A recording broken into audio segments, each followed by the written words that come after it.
Hello, my name is Tasia Cox, and my unit is called Tides of Revolution.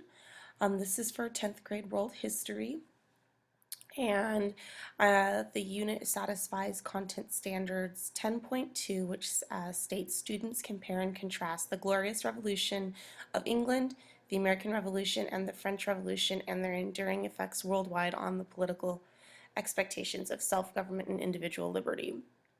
And then it's got all the substandards right here.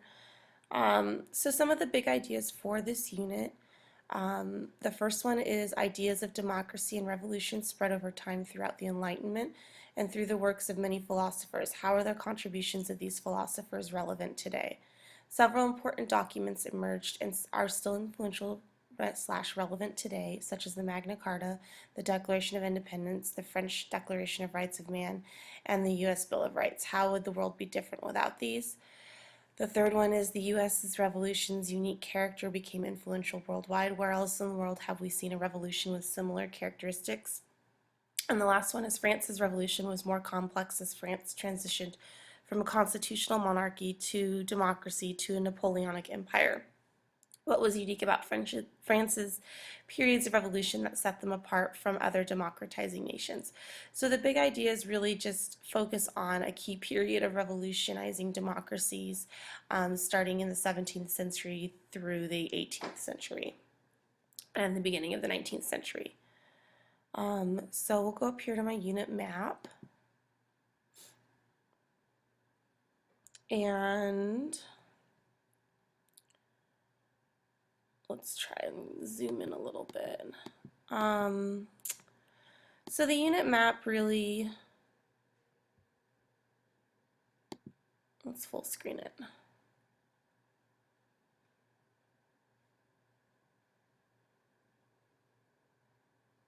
Okay, so the unit map kind of breaks down the lesson plan a little bit. So my first one is the introductory lecture. That's right here, and the lesson objective states that students will have an introductory understanding of the causes of the Glorious Revolution, the American Revolution, and the French Revolution, and be familiarized with the important documents that emerge out of these revolutions. Familiarize is kind of a key term because the students are going to go further in depth in future lessons of these documents that they're going to be introduced to in the lecture.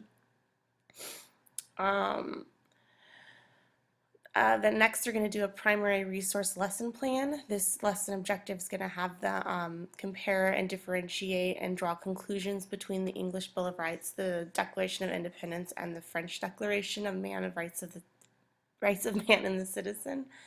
And how they're going to do that is they're going to show their understanding through whole class discussion and complete a revolutionary writing assignment. They're also going to participate in a reading lesson.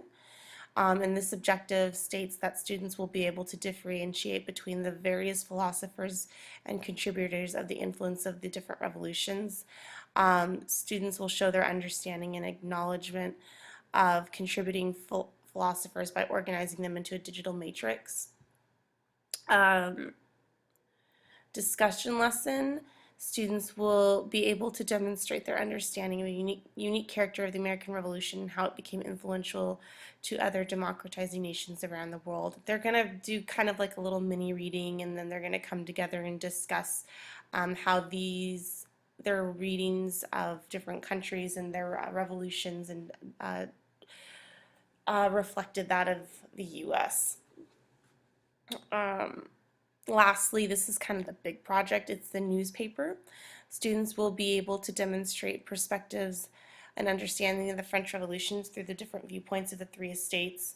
And I'm going to go further into depth of that assignment. So going back, I'm just going to go through my lessons pretty briefly. So my introductory lecture, I chose to use, where are you? Prezi as the software to do the lecture. Prezi is really just nice, has nice templates. It's really just kind of an aesthetic way to do a lecture. It's got cool effects and all that. And then after they go through the lecture, they're going to kind of be introduced to the three different revolutions, and then they're going to have a guided notes to go along with it. Some sentence stems to kind of target information. I kind of have the flags listed for each country. The flags represented at the time that the country was going through revolution. And then they have to highlight the name of the documents within each country that emerge out of each revolution, and then who the key influencers are. And then they also have to make sure that as they're following the lecture that they highlight or that they write in their key terms, because that's kind of what the vocabulary is.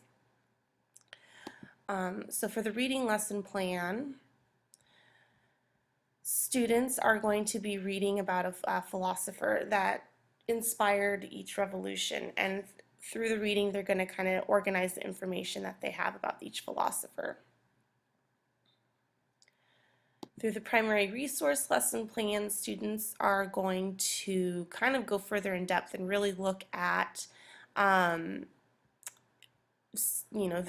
core documents that emerge out of each of these revolutions, and they're just going to get a snippet of each document, but it's enough for them to really kind of further go into once they analyze the document, and then kind of do a compare and contrast lesson. I'm going to skip to the discussion lesson since it's a smaller one. This one just focuses on the American Revolution as it's an influencer in different revolutions, or not even revolutions, but just different political paths in different countries.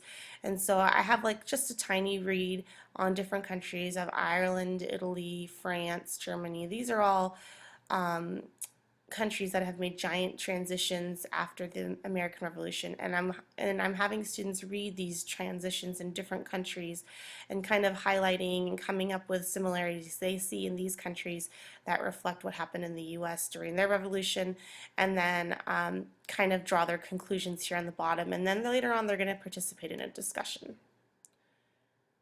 So that's going to be like a discussion in Socratic seminar format where they're comparing information they learned. Last part of the lesson is my culminating project. This is my newspaper simulation, and it's calling it the Revolutionary Times.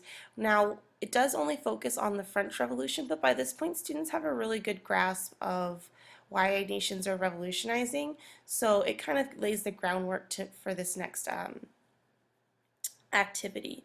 And it's a 5-day, 5-day thing for them. They have a prior knowledge exercise that's supposed to activate something they learned in the lecture. And then they're going to take that information to kind of define the viewpoint that they're going to write their newspaper article from. Each student's going to be broken up into groups to write a newspaper or write a series of newspaper articles based on the three French estates, or the viewpoint of the three French estates and how they would perceive different events that happened during the French Revolution. So they have their prior knowledge activity here, and then that way kind of organizes their mind frame while they're before they go into writing their newspaper articles. Next, they're going to create a draft. They're going to be assigned what they're going to report on, and then they're going to be assigned the estate perspective that they're going to report on, and they're going to draft their articles. I have a rubric for them. And then this is kind of what the example of the final product would look like. So students have like a concrete idea of what a good example would look like. So even before really getting into the drafts, I do have them do one more activity. It's called a fact and opinion handout. So they have their assigned estate, the perspective from which they're going to write their articles, and then they have their assigned events. And they're going to list their events or their key facts right here, and what the opinion would be based on their assigned estate. So that kind of organizes their thoughts prior to going into their drafts. Then they're going to go on to Google Docs, and they're going to work on their draft, and this kind of gives the draft instructions. After they've gone into Google Docs and just kind of done the basic, then they're going to go into this website called makemynewspaper.com, which is a newspaper generating website. It is not free. I learned this the hard way, and so um, just keep in mind if you were to use something like this, you would have to pay for it. They have like a one-time freebie, and then after that, they charge. Um, but in theory, this is how the assignment would go. I'd give them my login and my password, and then they would go in and they would create their own newspaper template again, and it would come out looking something, um, where to go? Something like this. Um, And so lastly, they are going to post it back on, they're going to save it as a PDF and post it back on Google Docs, and then they're going to do a kind of like a lesson closure, compare and contrast assignment. They're going to read each other's papers and just kind of reflect on what they learned about through their own writing experience of the newspaper and what they learned about someone else's newspaper. And that is my unit.